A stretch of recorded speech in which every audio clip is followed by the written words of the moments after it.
Yeah, I will just start in 2 minutes, sir. Okay, Yeah. okay, no problem, no Thanks. problem. Yes.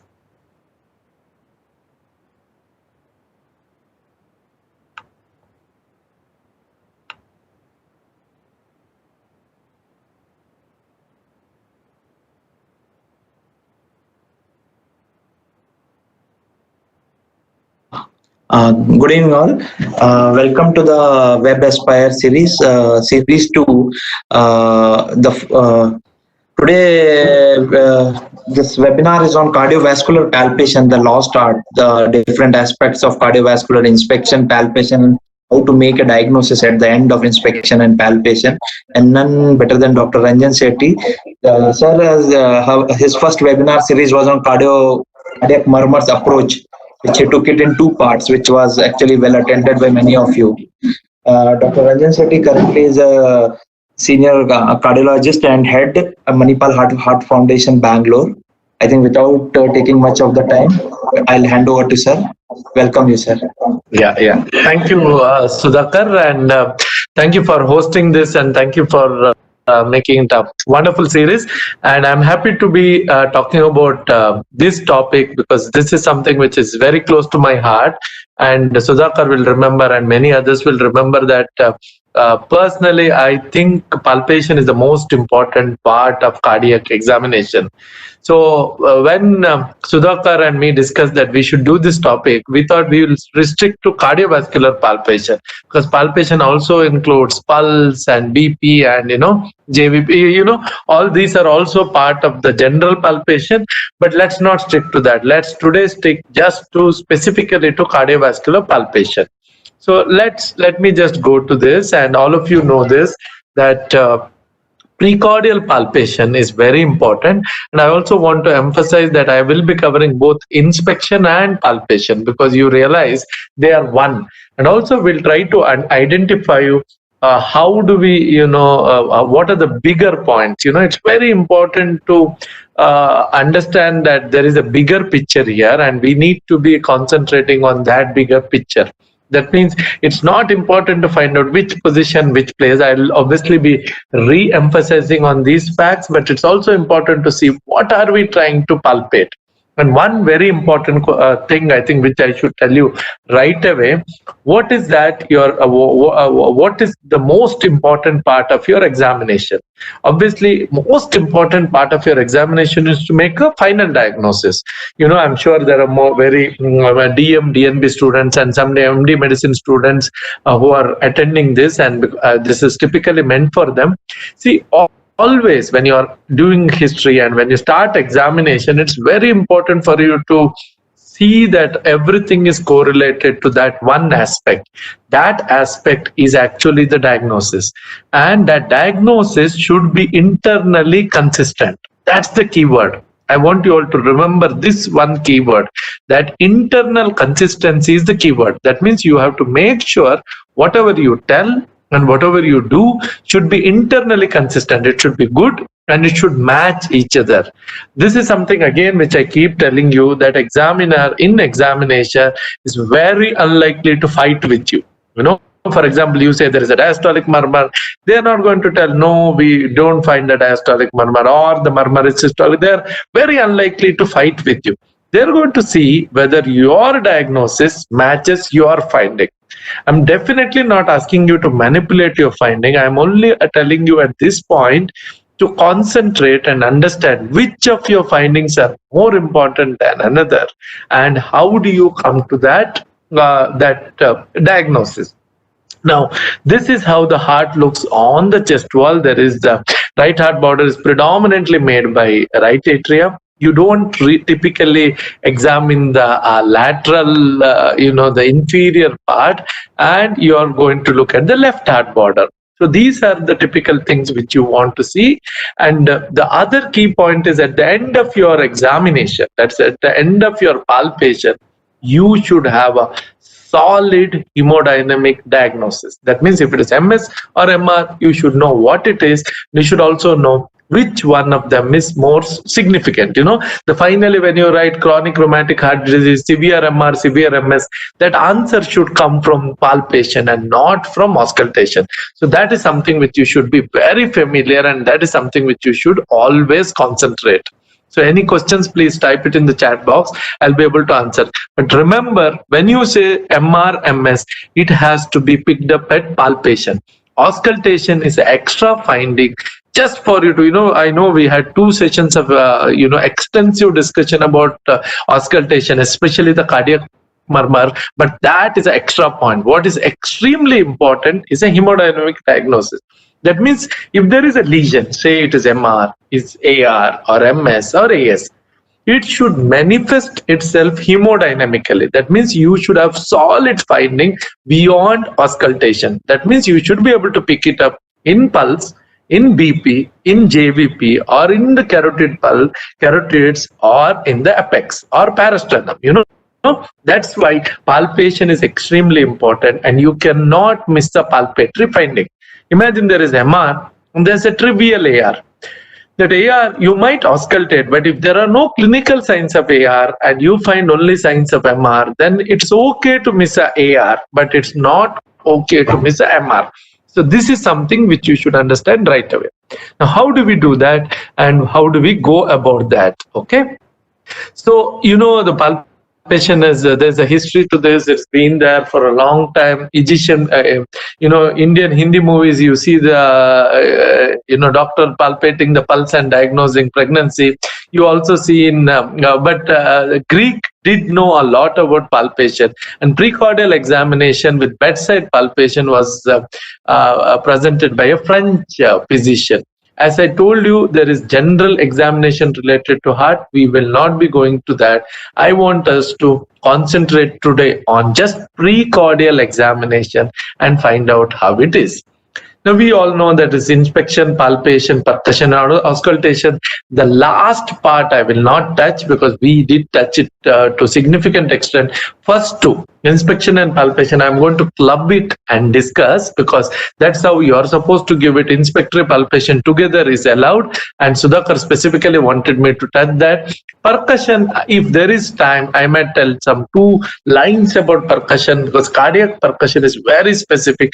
Just have to do 1 or 2 things in cardiac percussion. Now, palpation. What do we do in palpation? How do we do, and what are the things which you are trying to find?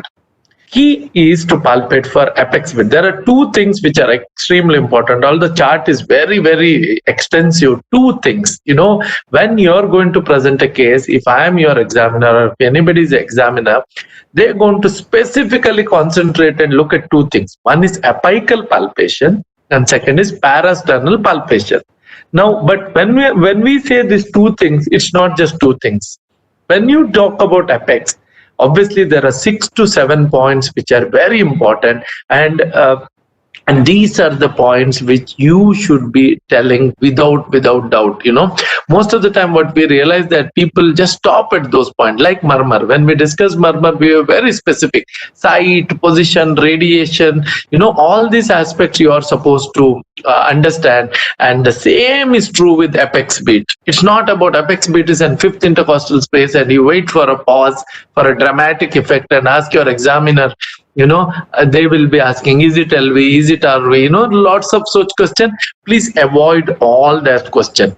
So what do we do? Before palpation, make sure precordium is normal. That means your background is fine. That means, is there precordial bulge or no bulge?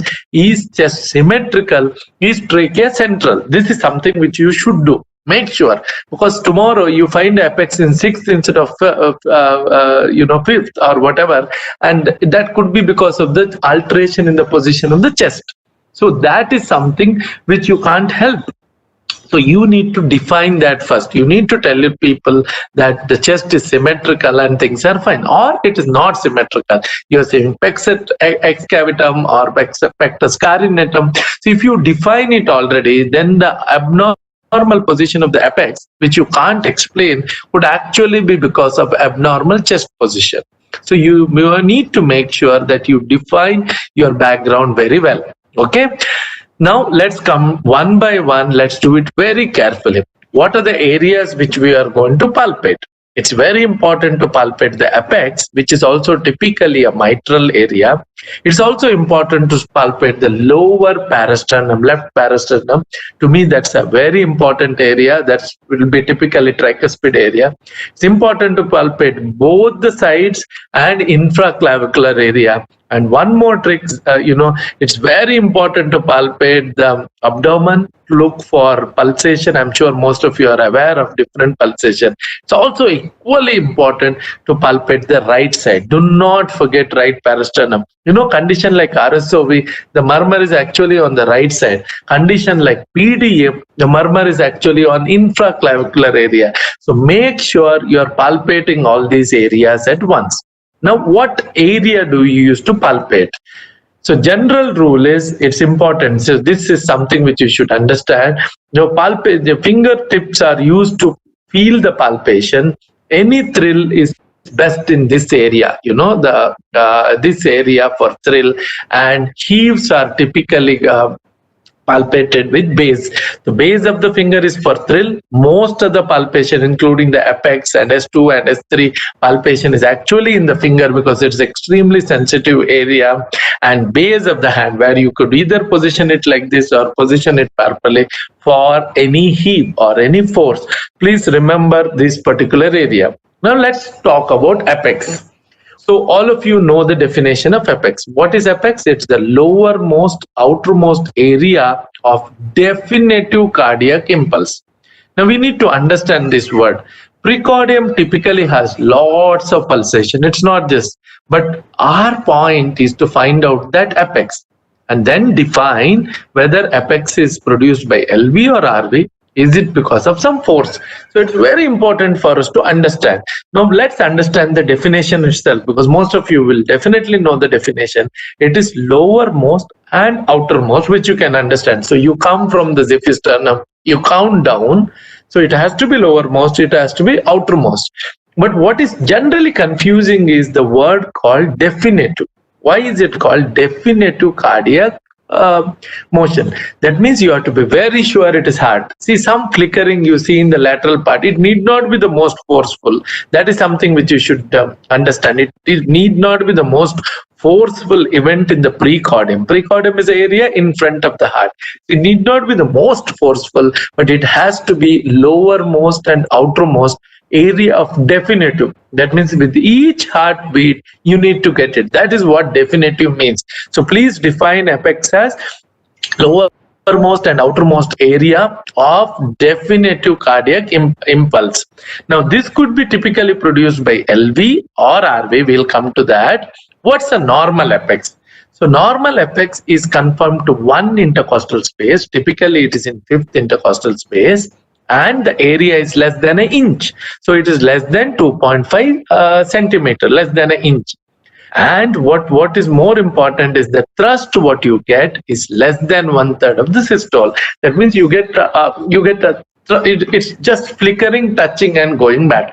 That's what is normal apex. Okay, now how do we do that? This is also extremely important. I've felt people doing it wrong many times. For example, you look at figure 2. Locating, if you just take a finger and poke it in the chest and palpate in some area, you will get some force, but that need not be apex. It's very important. Some of you know to do echo, so it's very important. Like echo, you need to search for apex. So hold your palm fully. As we discussed, this will be the area. Keep it on the precordium and start from lower down. It would be better if you start from 7th intercostal space, 8th intercostal space, because sometimes the apex is there, but the RV would be in 5th intercostal space and you would mistake that for apex. So first step is actually to take the whole arm and keep it in the precord, lowermost and outermost as much as possible. Because if you take a finger and put, all apex will be localized. Even so-called diffuse apex typically becomes localized. So you can't do that. You have to take the finger and keep. Once you have localized the apex, that's when, if you want, you can take the finger. But you have taken your palm to understand that area is it in one intercostal space or it is in two intercostal space. That's very important. So you need to take the whole arm and identify. Once you have localized, for any special character, you could use 1 or 2 fingers, but initially take the palm. I hope there is no doubt here. And then once you have done this, put the patient on a left lateral position and then comment on the force. Left lateral position, only force can be commented, but you cannot comment on the position in left lateral. And all of you know about mid-axillary line, mid-clavicular line, anterior axillary line. These lines are very important. Okay, so I hope there is no doubt here. Let me just open the chat, and if anybody has any questions, I'm going to keep the chat open. So if you have some question, please type, feel free. So how do we palpate for a bit? Take whole arm, palpate. Then if you're very sure it is in this particular, you use fingers and then see the left and right position. Okay. So this is how we do that. If you take a finger, you'll miss a lot of finding. So that's about the apex. Now, there are conditions where it may not be palpable, and I'm sure all of you know that it could be behind a rib, it could be emphysematous, and there could be pleural pericardial effusion. Dextrocardia is very important. If you're not careful, you will miss. And always look for situs. Before you palpate heart, make sure situs is fine, especially in congenital heart disease. Make sure situs is fine and then look for the cardiac heart. Okay. Now, what are the things we are trying to identify at apex? So I want you all to just concentrate here. Apex is not about 5th place, 6th place, medial, lateral. It is not about that. I want you all to think big. Thinking big means you have to make a picture in your mind. It's like X-ray. You put an X-ray. You're not worried about 5th, 6th place in X-ray. What are you worried? Is there cardiomegaly or no? Is there cardiomegaly or no? That's important. Okay. So what are you doing in apex? Cardiomegaly. What are you thinking? See, most of the time people are so much worried about the number. You know, it's in 5th, it is in 6th, it is diffuse, it is that. You forget the big picture. What is the big picture? Cardiomegaly, no cardiomegaly. If there is cardiomegaly, is it RV? Is it LV? If it is LV, is it volume? Is it pressure? Or if it is RV, is it volume or pressure? I mean, there are ways to do that. RV, volume pressure, is not made on apex. It's made on something else, which we'll do. But that is the question you are going to answer. So think big. It's not about 5th, 6th. If there is cardiomegaly, regurgitant lesion or predominant lesion, could be MR, could be AR, regurgitant. A stenotic lesion should not have cardiomegaly. That's one more important thing. You cannot take 1 point for one lesion. You can't tell apex is tapping because it is MS, but it is down and out because of its MR. No, it's very important that one thing defines the apex. The cardiomegaly, if there is cardiomegaly, regurgitant lesion or significant lesion. If there are no cardiomegaly and you think it is valvular, then MS and MR. There's also LV dysfunctional apex. So let's come to one by one and understand it for once and for all. Now, how do you distinguish LV versus RV? This is the interesting part. You're not supposed to tell LV, RV, but you are supposed to make the examiner agree with you that it is LV, RV. That means you need to use right words and make it very confident. So what is the characteristic of LV apex? So inspection and palpation both are important here. Imagine you get an apex. Now LV apex typically goes down and outward, and RV apex goes only outward. All of you are aware. LV apex most of the time is localized. RV apex is most of the time it is diffuse. So these points I think all of you know. But let's see what else. This is a confusing part. People always talk about retraction in the apex. Okay. So here there are two aspects, and these two aspects appear little contradictory or confusing. So you need to concentrate on these two aspects. One, LV itself has a tendency to retract laterally.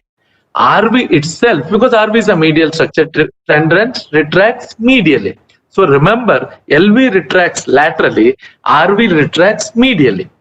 So when LV retracts laterally, you see retraction medial to apex. You know, so when you describe, if I have to describe say LV apex, I would say apex is in 6th intercostal space, because its volume, I would want to say it is forceful, ill sustained. Apex retracts laterally. There is retraction medial to apex. Why? Because moment it retracts laterally, you see some retraction, you see some puckering medial to apex, because that's the RV part, okay? Or when you are describing a RV apex, it is that apex is in 5th and 6th intercostal space because it's diffuse most of the time. It is shifted laterally, it's in mid-axillary line. The apex retracts medially, the whole thing comes medially. And the key point, there is no retraction medial to apex. Why? Because the whole thing is coming medially. So there is no retraction medial to apex. If it is RV, you cannot, whole thing comes medially, but medial to apex, there is no retraction. When it is LV, because LV goes laterally, you see retraction medial to apex. I hope all of you understood this, because this is the confusing point. This is where most of them make some mistake. So I don't know whom I can ask to ask this, but I hope I don't mind repeating it. So Sudhakar, what do you think? Do you think they've understood this point?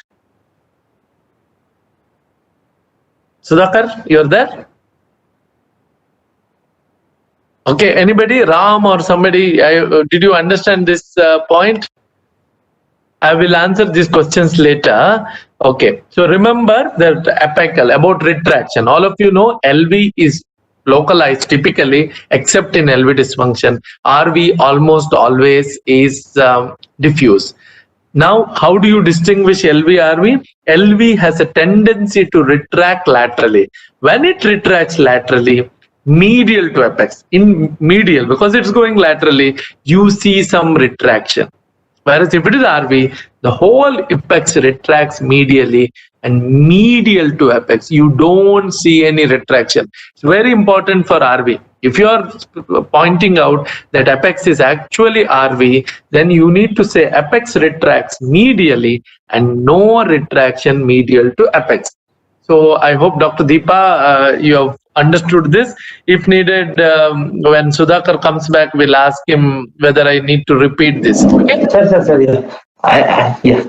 And there, sir. No, I was just explaining that medial to retraction. If things are okay, I can go to the next slide. Okay, medial to apex, the retraction. Okay, so RV, the whole apex retracts medially, but there is no retraction medial to apex. That's very important for a RV apex. Okay, so please use these right words and make the examiner believe that it is RV and LV.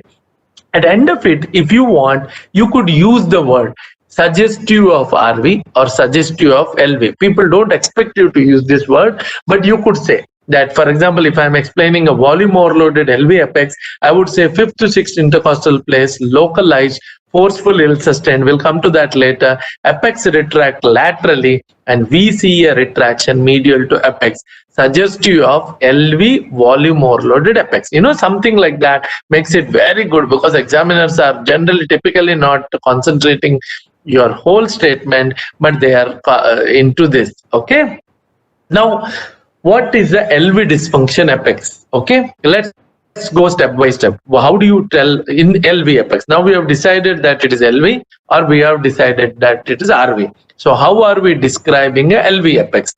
Now LV apex could have three things. It could be normal LV apex, because normally LV forms the apex. It could be mitral stenosic LV apex, which is tapping. Normal also is tapping, but here it is a louder tap, but it's still tapping. Or you could have a volume overloaded LV apex, which occurs in AR, MR, VSD or PDA. Or you could have a pressure overloaded LV apex, which occurs in hypertension, aortic stenosis and HCM. Or you can have a LV dysfunction LV apex, which could occur in any condition, because LV dysfunction is a burn out of all the points. So it could be a LV dysfunction LV apex. How does the LV dysfunction apex appear? It's down and out, but it is diffuse, because this is the only LV apex which is diffuse.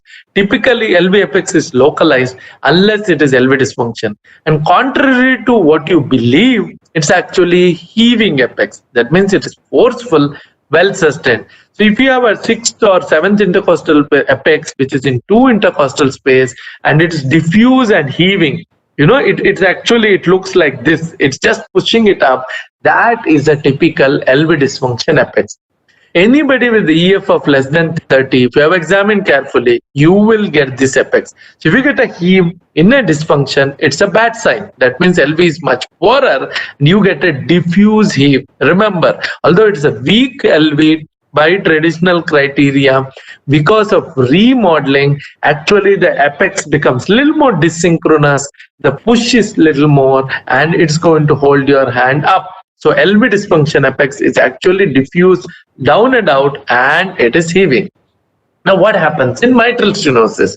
So before that, I want to understand, this should be very scientific and should not be very random. So I want you to understand what are we talking about. Now, we already decided whether it is LV or RV. Now in LV, what are the things we are going to see? First thing we are going to see is there a force? Now, how are we going to see that? Is it a forceful apex or is it a non-forceful apex? If it is forceful, is it sustained force or is it non-sustained or ill-sustained force? So it's very simple. Now that you have palpated apex, you have decided it is LV based on inspection and palpation. And now you imagine the apex is in fifth intercostal space. You keep your finger on the apex. Now one finger, maybe index finger, maybe middle finger, but keep it on the apex. When you do that, actually you have to see for lifting of the finger. If the force just touches your finger and goes back and does not lift it, it is a non-forceful apex. Okay, how do you decide force? Whether the finger is lifted beyond the ribs. If you see the finger lifting beyond the rib, it is forceful apex. If not, it is not a forceful apex. In forceful, you have to see, is it, typically it is 1/3, 2/3, but just remember the rule of half. If it is less than half of systole, it's likely to be a volume overload.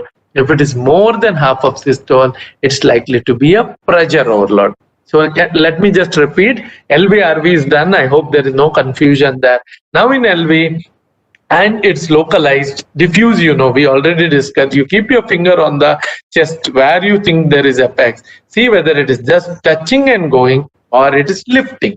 If it is lifting, it should lift beyond the ribs. If it lifts beyond the rib, it's a forceful apex. If it is doing it for less than 50% of the systole, it is ill-sustained, and if it is doing more than 50%, it is well-sustained. So it's always better to use these terms rather than use heave and ill-sustained heave, hyperdynamic and things like that. Better to use these terms because these terms are very descriptive and everybody understand, they're uniform. So if you want to describe a LV volume overloaded apex, it is a forceful ill-sustained apex. Why? Because it is lifting above, but the lift is not sustained. So it's going to go up and come down. So 6th or 7th intercostal apex, you see it's going up and down. That is a forceful ill-sustained apex, suggestive of a volume overload. You keep it in the 5th intercostal space, but here it is lifting up and going down. It's a forceful, well-sustained apex, suggestive of pressure overload.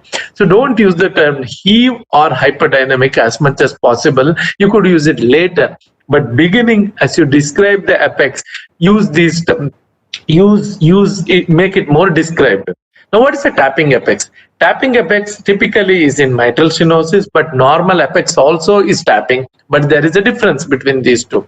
So in tapping apex, you keep the finger on the apex, you feel that something is really touching. It's typically a knock, but it's not forceful.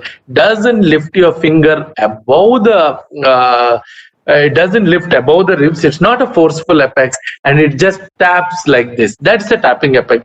Typically, that whenever you use the word tapping, you are also committing that S1 is loud and it is palpable. Tapping is nothing but loud, palpable S1. So remember, if you have to use the word tapping apex, you cannot go away from the fact that in auscultation, you need to tell S1 is loud. So how does the MS apex look here? It is in its space, 5th intercostal space. It is not forceful. It doesn't lift your finger, but it taps. That means it touches and goes, and you can feel that touch. That is nothing but palpable S1. You are at the same point committed to a loud S1 in auscultation. Okay. Now, what is heave and hyperdynamic? As I told, they should be implied. You should not use this word. What is very important is, say, for example, you need to tell it's a forceful apex. Usually heaving occurs in pressure overload, usually, except in LV dysfunction, which we discussed. But LV dysfunction heave is a diffuse heave. That means apex is in two intercostal space and you feel a heave, it is down and out. That is LV dysfunction. Even in MR, if there is LV dysfunction, in DCM, there is LV dysfunction, you will find this apex, LV dysfunction apex. Whereas actual pressure overloaded apex, like in AS or hypertension, it's in fifth intercostal space. It's forceful. It lifts your finger up and it is sustained. I'm sure this sustained, non-sustained is little confusing, but go by other features. If it's very confusing, a normally positioned apex with a force is very likely to be sustained. A down and out localized apex with a force is very likely to be ill-sustained. These are the points which you could use in beginning. So hyperdynamic apex also is, so heaving, hyperdynamic, both are forceful apex. Both are forceful. In one, force is sustained and apex is in its place. In other, force is ill-sustained and apex is down and out. And that's how you make. Now let's make it, this chart helps you, although it may not be fully correct. I think later I can share some of the slides with Sudhakar so that he can send it to you. So first thing about, is it forceful? Now, how do you pick up is it forceful? Whether your finger is lifted beyond the chest wall or beyond the ribs. That is when you say forceful. If it is no, then you see whether the S1 is palpable. That means, is it really like a knock? That's called tapping apex. Generally, it is in normal position. There is loud S1, and that's why it is palpable. If not, it's still touching, but not, classical apex also is called tapping apex. But there is a difference between a MS tap and a normal tap. So it's usually not displaced. Again, that whatever you feel is much softer. Now, is it forceful? Again, if it is forceful, is it sustained? Remember, although the rule is 1/3 to 2/3, more than 2/3, less than 1/3, cardiac cycle is difficult for every, it's not easy to interpret. Just stick to 50% and 50%. If it is more than 50%, then it is sustained. And typically, that is not, it's in its position, then it is a pressure overloaded. But if it is down and out, diffuse and sustained, that is a LV dysfunction apex. If it is down and out, but ill-sustained, then it is volume overload. So please remember this chart. I hope all of you understood it, and I will be happy to, answer any question. Okay. So if there is any question, please put it in chat. So did you follow this? Something which is very simple, but and something I'm sure all of you know it very well, but it's also important to use it in words. So let me, give you some example, and maybe one of you can type. So there, I'm going to tell this. There is an apex which is in 6th and 7th intercostal space. It is diffuse and it is well sustained. Apex retracts laterally and retraction is seen medial to apex. Can one of you write what apex are we talking about? Just to make sure that all of you are not sleeping. Can somebody type it in chat? So 6th and 7th intercostal space, it is forceful, well sustained, apex retracts laterally and medial to apex, some retraction is seen. So what apex are we talking about? So anybody typing? Many are coming. Most common is LV dysfunctional apex. Oh, they're writing. I'm not able to see it. Yeah. Okay, good. So everybody is there. Okay. So I hope the apex is very clear. So let's see the other one. Okay. Now the next one probably is more important than apex, and that's the parasternal heave. That is the thrust in the parasternal area where you keep your finger and you realize that, there are two ways to do it. Either you could keep it here or you could keep it in the parasternal area. Now again, like apex, there are 7 points which are very important, and you need to understand which condition. So you could use the ulnar aspect of the hand, or you could use the heel. I typically use the heel, but heel of the arm, or you could use the ulnar aspect. So there are some things which you should understand. Almost everybody very confidently talks about the grade, grade 1, grade 2, grade 3. People like it, but to be honest, that's not the most important aspect at all. Again, here there are points which we should understand. Is it the two structures can produce it? Importantly, 80% of the time, it's almost always right ventricular hypertrophy, because that is the structure which is just below the left parasternum. The other structure which can occasionally come is actually left atrium, occasionally, very rarely. So please keep it back of your mind. It is possible. So when you describe this parasternum, you again have to use 7 points like we do all the time in cardiology. Breathlessness, 7 points, chest pain, 7 points, apex, 7 points, murmur, 7 points, almost. I mean, it could always be 8. I think that if at all cardiologists have a sacred number, it will be 7. So parasternal area also, you need to use all the 7 points and do not stop. So what are the points we are going to use, and how those points help us to distinguish the structure? How do we do it? Palpate the parasternal area. This is very important to palpate initially with your fingers so that you don't miss a pulsation and a palpable sound. And then you could use the ulnar area like which is given in the shown in this figure, or you could also use using this area of your arm. Okay, so grading, which is very important. One is visible but not palpable. That means if you keep a paper or a pen, it's going to move, but you're not going to palpate it at all, which you could use for any condition. 2 is visible and palpable and obliterable. But here you need to add one key, obliterable with reasonable force. Remember, it's not you versus patient. If it is a small child, you can always obliterate any parasternal heave, but that's that's not. It's obliterable with reasonable use. And third is visible, palpable, but not obliterable with reasonable force. This is how you grade. But as I keep telling you, grading is not the most important point. I am really interested in the other points. It could be seen in RV enlargement or LA enlargement.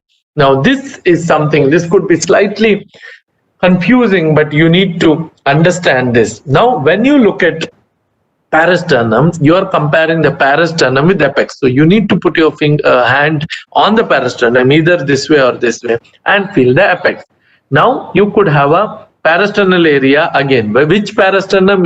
You need to tell it is left parasternum. So you are palpating the left parasternal area. In left parasternum, now the possibilities are it could be sustained. It's always forceful because we are grade 1, you forget. We are only looking at grade 2 and grade 3. Now in grade 2, grade 3, you could have it just like apex. You could have it sustained, you could have ill sustained, and you could have synchronous with the apex, or you could have dissynchronous with the apex. Here we are not talking about continuous with the apex. So 2-3 points you should understand. Left parasternum, that's important because in dextrocardia or if RA is enlarged, it could be right parasternum. So you need to tell I am palpating the left parasternum and I'm going to time it with apex. Okay, so it could be ill sustained. That means it's going up and coming down, but it is systolic.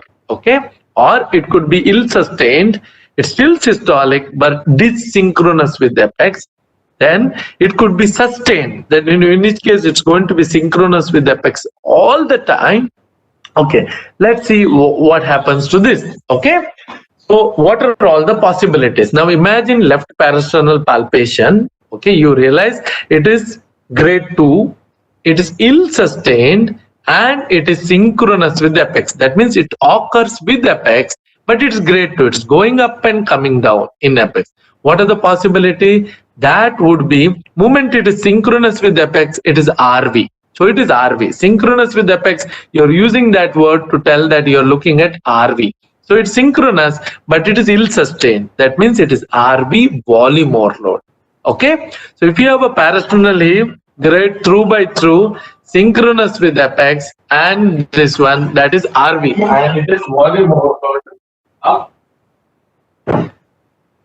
Sorry. it's RV and it is volume overload of RV. That is what we call is a RV volume overloaded apex. So did you follow this? It's synchronous with apex. That means it is systolic and it is RV and it is volume overload. Now the same apex, which is the same parasternal area, which is synchronous, again indicating RV, but sustained. That means it is pressure. Now this could be grade 2, this could be grade 3. So there is pressure overloaded RVH. That means either you're dealing with PAH or you're dealing with PS. So there is a pressure overloaded. So in RV, parasternum also, you need to describe whether it is ill sustained or sustained. Typically both could be grade 2 or grade 3. Most of the time volume is grade 2, pressure could be grade 2 or grade 3, but it is synchronous, means it occurs same time. The next point is you could have a ill sustained. Now it's going up and down in parasternum, but it is dysynchronous. It's still systolic. It's what we call a seesaw. That means when apex is going in, it's coming up. When apex is going, when it's going down, the apex is coming out. Seesaw apex. So this occurs in LA. Okay, so let me repeat it. If it is synchronous with apex, synchronous, not continuous, I'm going to come to continuous later. If it's synchronous, means whenever you have apex, you have parasternal leaf, that's synchronous. That means you are talking about RV. Okay, in that synchronous, if it is ill sustained, it is RV volume. In ASD, low pressure PR, sometime in thyrotoxicosis, wherever there is more flow, you could get it. Okay. Now you have synchronous, that means it is RV, but it is well sustained. That means it is a RV pressure overload. RV pressure can occur in PS, can occur PS. Now you have asynchronous, still systolic. Just because it's asynchronous, it's not diastolic. Parasternal leaf is always systolic. Asynchronous, but it is ill sustained. That means you are talking about LA. Typically, LA occurs in MR, not even in MS. It typically occurs in MR because apex goes down. That means it is pumping the blood. The same blood comes to LA to lift it. So whenever apex goes in, it comes up. So you have a seesaw. Can occur in AF also. It is nothing to do with atrial. It's not atrial contraction, where LA is a passive chamber receiving the blood. So it can occur in AF. So that is LA. Okay. So just to see whether you have understood, I'm going to ask one more question and Sudhakar can help me whether people are writing.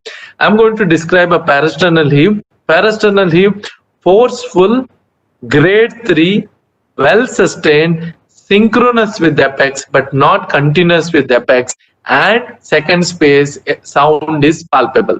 So what kind of apex are we talking about? Oh, parasternum are we talking about?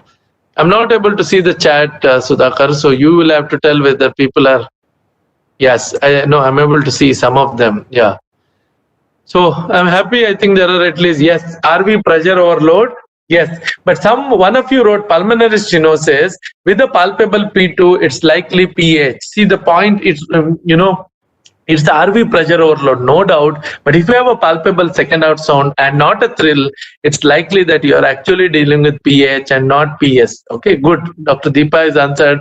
Dr. Shashank, I'm able to see. So it's RV pressure and all of you got. Now, then what do you describe after this? After this, you describe the second out sound palpability. When you see the parasternum, you have decided whether it is RV pressure or volume. You're going to touch the parasternum, the second space, and see whether there is a diastolic sound. S2 is diastolic. It's called diastolic shock. It's not a systolic sound. It's a diastolic sound. If you feel a S2 palpable, you need to mention that. You should never call it P2 palpable because without auscultation, you really don't know whether it is P2 or A2. You should call whether S2 is palpable or not palpable. Okay. So now the interesting part of all this, you add all this, it's like a puzzle, you have the answer.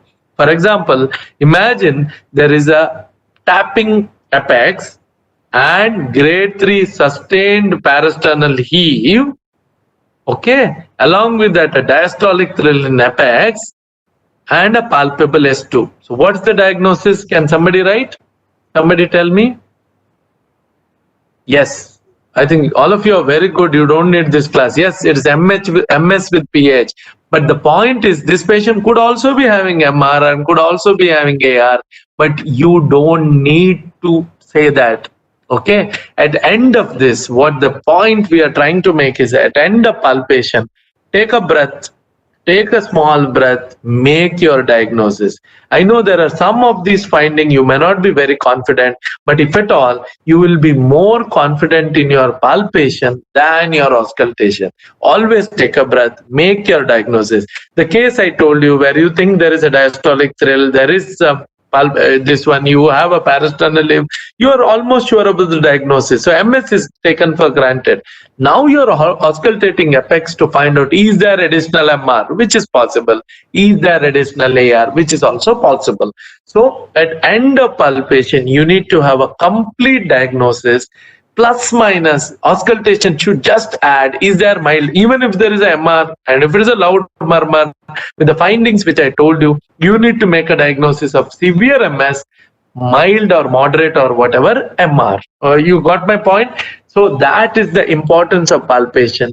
It's very important that all of you should concentrate, and at the end of it, take your paper and pen, make the hemodynamic diagnosis, add JVP to it, add BP to it, have a diagnosis. If you don't have a diagnosis at this point, do not auscultate, because you will be much more confused. Go back, examine again, and no question, whatever stage you are in right now, no question of just taking a step and auscultating. That doesn't help anybody. It's very important you palpate, make a diagnosis. Auscultation is typically like a is investigation. Do not take it as a usual. Your hands are the most important thing. Now coming to the palpable sounds, this is again very interesting. Just like I'm sure most of you did attend the auscultation class, which we discussed how to distinguish a parasternal from diastolic impulse. Yeah, time it with carotid or apex, it does help you to distinguish. Systolic with that. Timing is almost always with apex and carotid. Only event which confuses you that seesaw parasternal heave, but parasternal, whatever you find, is typically only systolic. There is hardly anything diastolic happening in the parasternal area. Okay, can RV heave be? I think this question I need to see how to. Yeah. I think it's down. Let me see. Yeah. Can RV heave be because of dilated dysfunctional LV or aorta in AR? ER, this is a very interesting question. Dilated LV does not produce RV heave. It is still lower down and very low, diffuse but very lower down. But AR can produce a rocking precordium, which is a systolic rock and not a heave.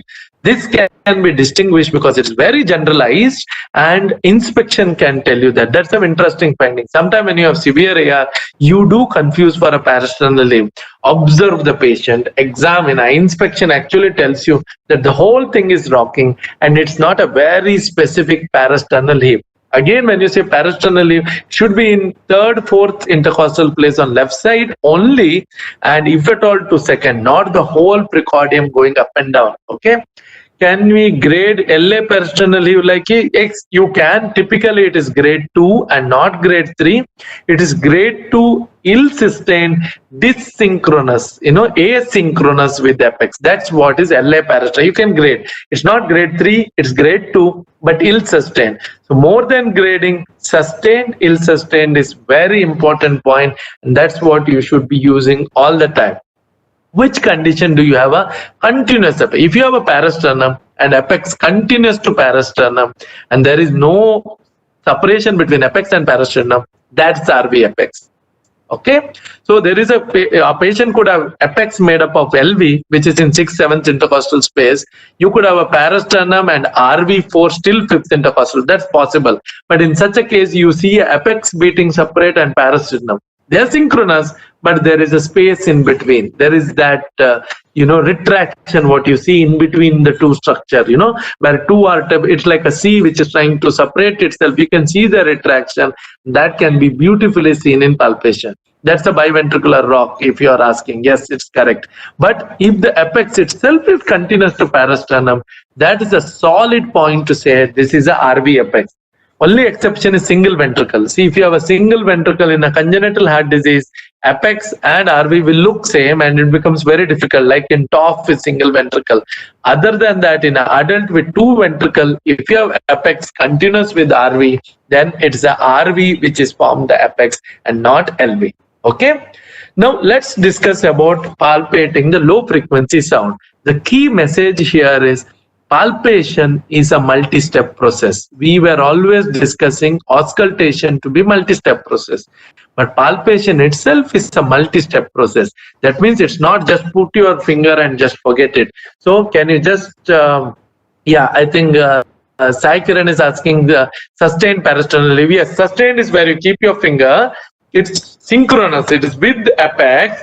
And it is more than 50% of the systole. It goes up slowly, just like apex. So that is sustained. That means RV pressure can be PS, can be pH. pH, S2 is palpable. PS, typically, because S2 is soft, it's not palpable. You usually get a thrill in that area, long systolic thrill. So that's how you distinguish a PH from PS. Okay. So I hope Dr. Sai Kiran is answered. It's a parasternal levi. You put it here, it's lifting up and it is sustained, just like the apex, sustained. I was not able to draw that picture. It's like this. If one is like this is like this, it goes like this. And the other one is, is asynchronous. Okay. Now, low frequency sound, S3, S4, as you know from books, is typically better palpable than auscultable. That means you should be good at palpation, but it is a multi-step palpation. So when you palpate for S3 and S4, your finger has to be kept very light and very soft. Okay, just like auscultation, you have bell and diaphragm. And as I told in the last discussion, if you press it hard, anything will become a diaphragm.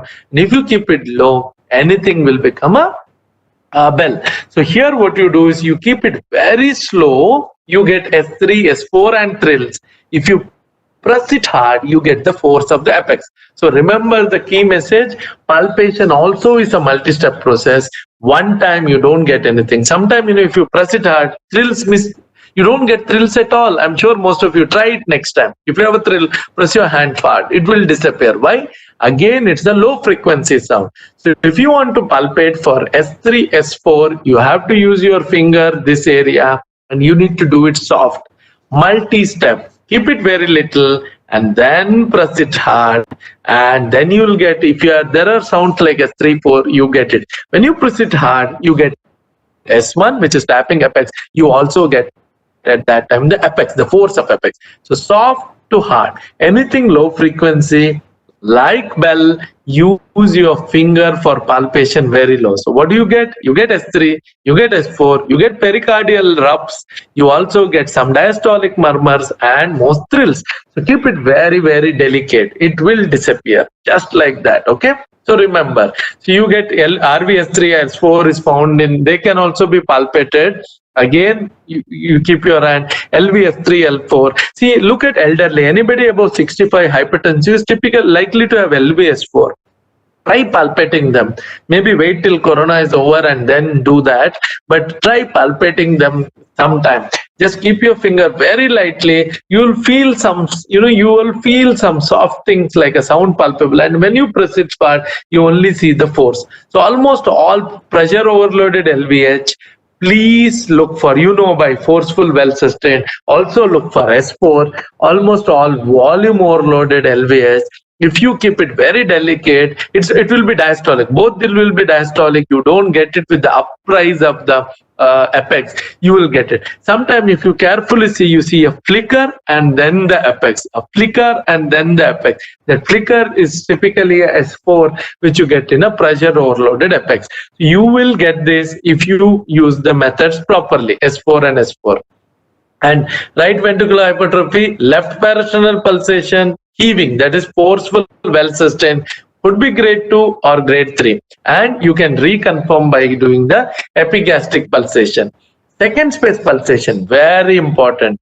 There are two things which are possible. You could have systolic second space pulsation, or you could have a diastolic sound palpable, which is S2, which is knock, diastolic knock. But systolic pulsation typically occurs in ASD, because of the excess flow. If you keep here, you get typically a systolic pulsation. Look for that. It's very simple, just like aortic pulsation here. Same time, keep in second space. With the aorta, if you get a pulsation in the second space, it's a systolic pulsation, most commonly found because of flow, but can also be found in pressure. Even if in the pH you could get systolic, then you get the sound which is palpable, which is diastolic knock.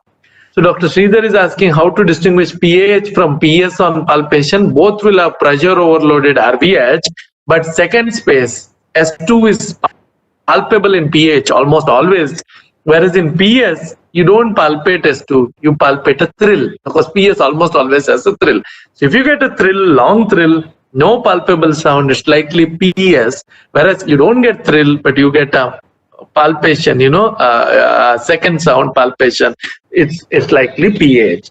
So that is how you are supposed to make a diagnosis. So second, PA pulsation, again important, you need to describe it. People don't describe it. So you need to keep your hand and maybe time it with carotid. With carotid, if you are getting a pulsation, it's PA pulsation. Most commonly occurs in flow, but can also occur in pressure. The palpable sound again is pH, could be hyperkinetic pH or stable. Both it can happen. Rarely you see LA enlargement and aortic aneurysm also producing this. Again, the repeat for low frequency S3, S4, although pericardial knock is typical high frequency, it could be palpable. So S3, S4, keep it slow, keep it low, you will get the palpable second heart sound. Palpable S3 can also be found in LVS, can be normal for children and pregnancy, whereas S4 is very common in aortic stenosis, SCM, and elderly. Again, elderly, it is common. So it's very important to do that. You look for it, you get it. But the trick is to use your fingers and use it very soft. Moment you press it hard, you get the force of apex, but you don't get the sound at all. Sometimes high frequency sounds also are so palpable, but these are palpable when you press hard. You don't get it this. Like for example, tapping apex of S1, very rarely opening snap also is palpable, and AS sounds are palpable very rarely, but all this if you press your hand fast. It's also important, sometimes tricuspid area patient may have to be turned the opposite side, right lateral. If you are specifically left lateral for apex, but you may have to turn the patient right lateral for specific tricuspid side. Thrills, we had a long discussion about murmur, so I'm sure discussion about thrill is continuation, but thrills are very, very, very important. They're easy. Again, you have to palpate through this. Keep your hand very soft. A diastolic thrill, mid or low frequency thrills are better palpable if you keep it low. So keep your hand very supple and just keep it, on your chest as if you are just touching.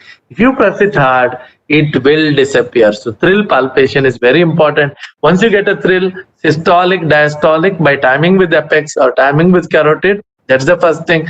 Long, short, you should assess. Or you can't say hollow systolic. You can only say long systolic, short systolic, diastolic, long diastolic, short diastolic, or you could get a continuous thrill. I'm sure all of you have examined PDA sometime, and you will know it is continuous.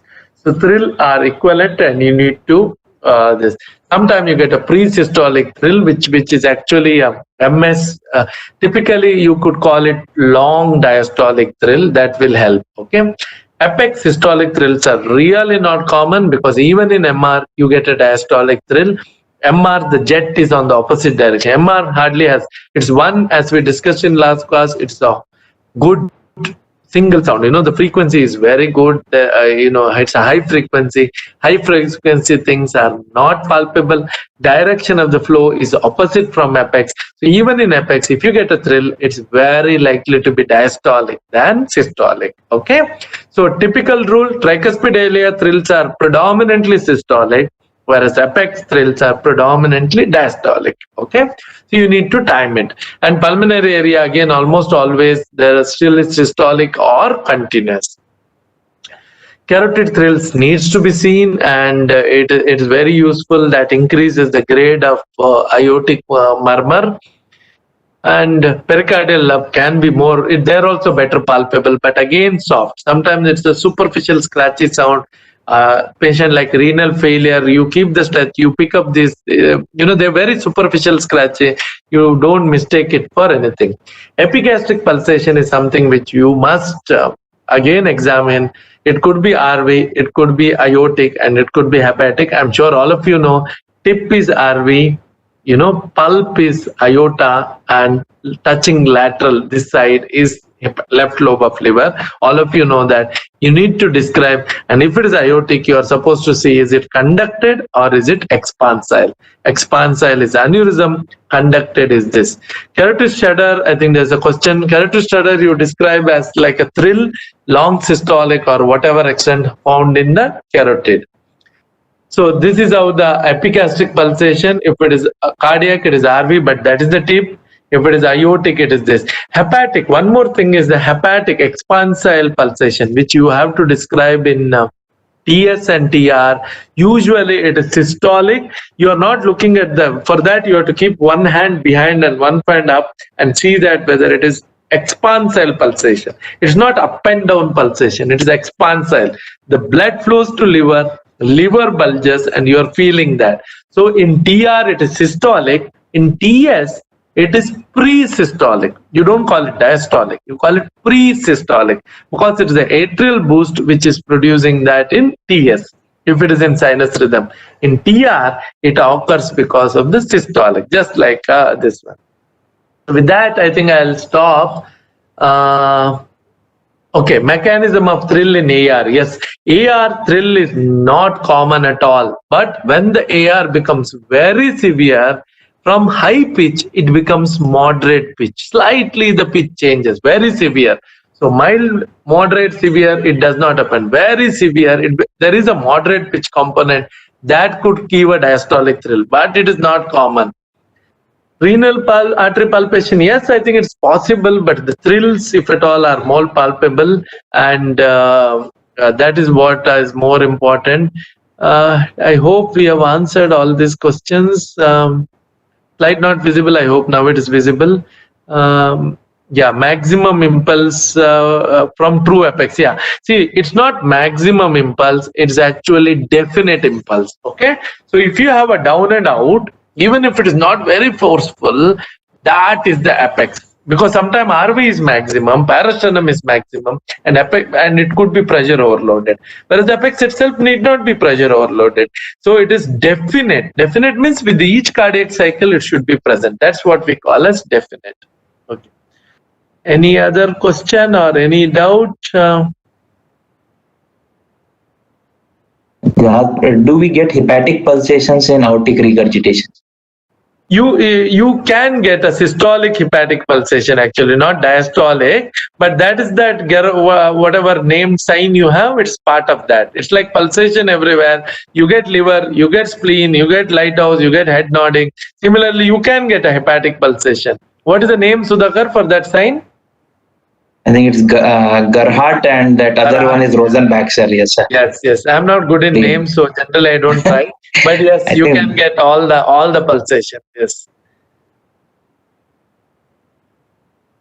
Yes, hypertonic. Yeah, all of you have answered. Now I'm going through all the chats. I'm happy that all of you have actually answered it right. And retraction is not felt, retraction is seen. Somebody has asked. So retraction is seen. So medial to apex, you see a retraction. I hope that describing RV. See, the key point is describe everything properly. Do not leave chance for examiner to ask question. So whatever you want, describe it properly. All that 6 and 7 point. And also, since most of you, I'm sure you have lots of friends with each other, make it like a quiz where one person describes it and second person infers it, and make it a habit like a quiz. And then join the puzzle and make a diagnosis. That really helps. What do you say, Sudhakar? Definitely, sir. Yeah. I think most of the questions are covered, sir, during the talk only. Yeah. Yes. Somebody has written Gerard is spleen. Yeah. Sudhakar, you may have to check and write to them. I don't worry about names. So many named are there, 20 something. Yeah. Yeah, please understand I'm happy that so many of you joined. Understand the concept, and any query, please write back. And Sudhakar, I think I'll send the slide to you. You can. Yes, sir. Yes, sir. Yes, sir. Yeah. So we'll conclude here, sir. I think we are like 8 to 9 is little bit odd time for people also, but I think many people have joined in actually. I think some 270 people. I think it's good for them, sir. Actually, a different topic we discussed, like not like we have discussed very commonly in this 2 months, sir. So And it's a single most important topic actually for exam. yes, sir. Yes, sir. Yeah. Apparently there are questions in question Q&A. We didn't see Q&A. Are there many questions there? Yeah. I just see one, sir. I just see one, sir. Yeah, you just see one, Sudhakar. Yeah.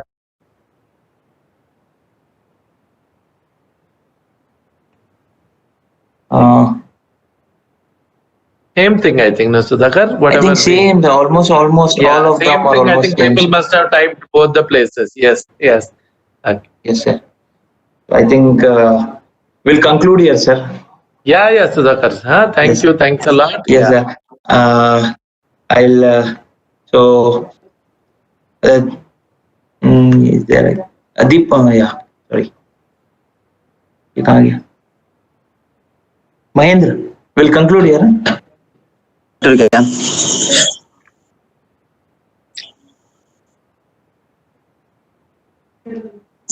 Hello, Dr. I would like to thank Dr.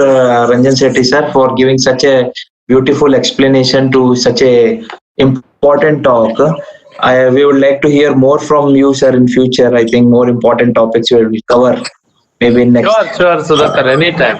Sir. Okay. Okay. Okay, then. Sir. Bye. Have a great day. Yeah. Bye. Thank you, sir. Yes. Okay. Bye, Nizar. Bye. Good night. Thank you, sir. Thank you. Good night, sir.